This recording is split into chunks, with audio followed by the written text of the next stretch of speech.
Kan Rafki Hidayat langsung dari gedung Mahkamah Konstitusi di Jakarta. Rafki, apakah sidang sudah dimulai? Ya, sekitar setengah jam lalu Antasari Azhar telah memasuki ruang sidang, yaitu yang terletak di lantai 4 gedung Mahkamah Konstitusi.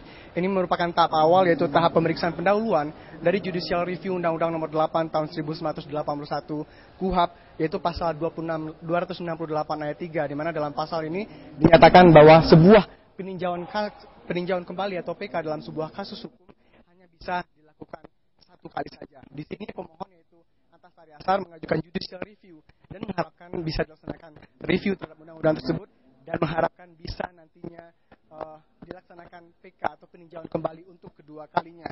Seperti kita ketahui bahwa Antasari Azhar sendiri telah divonis 18 tahun penjara di Pengadilan Negeri Jakarta Selatan pada tanggal 11 Februari 2010 silam, di mana Antasari Azhar dinyatakan bersalah atau terbukti bersalah dalam kasus pembunuhan Direktur Utama PT Putra Raja Wali Banjaran, yaitu Nasruddin Zulkarnain, di mana selanjutnya Antasari Azhar telah melaksanakan beberapa upaya, terakhir yaitu pelaksanaan PK pada tanggal 6 September 2011, di mana PK tersebut ditolak. Dan tadi ketika persidangan awal, yaitu pemeriksaan pendahuluan, Antasari Azhar sempat menyatakan beberapa hal menarik, diantaranya adalah terkait PK ini, di mana jika tidak ada lagi kemungkinan lagi dilaksanakannya peninjauan kembali, ini membuat dia memetik sebuah pernyataan dari salah satu novelis kriminal terkenal, yaitu John Grisham, bahwa buat apa saya hidup kalau tidak bisa mendapatkan keadilan? Buat apa saya hidup jika saya tetap dizalimi? Begitulah pernyataan dari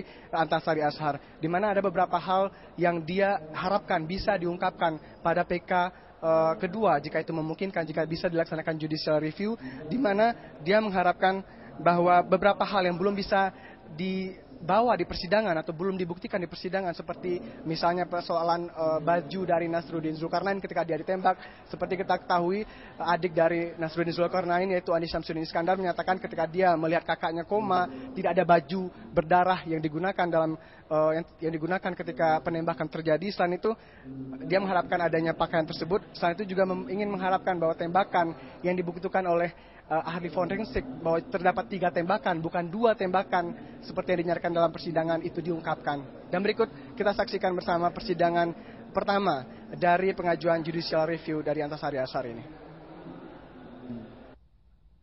Permohonan pemohon yang paling inti.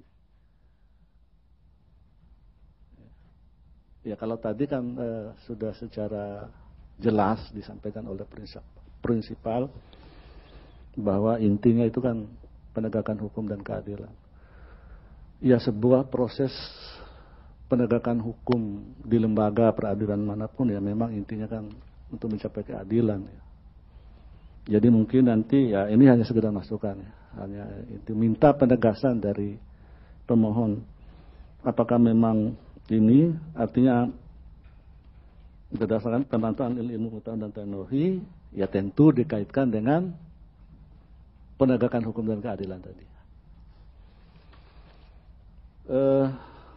Kemudian saya baca juga pemohon menyinggung dalam permohonan ini mengenai dibukanya peninjauan kembali, baik dalam HIR maupun dalam ini telah mengajukan judicial review ini sejak 8 Maret lalu. Ini adalah sidang pertamanya, dan pengajuan judicial review terhadap undang-undang ini merupakan susulan dari pengajuan judicial review terhadap undang-undang yang sama yang disampaikan oleh adik dari Nasruddin Zulkarnain, yaitu Andi Syamsuddin Iskandar.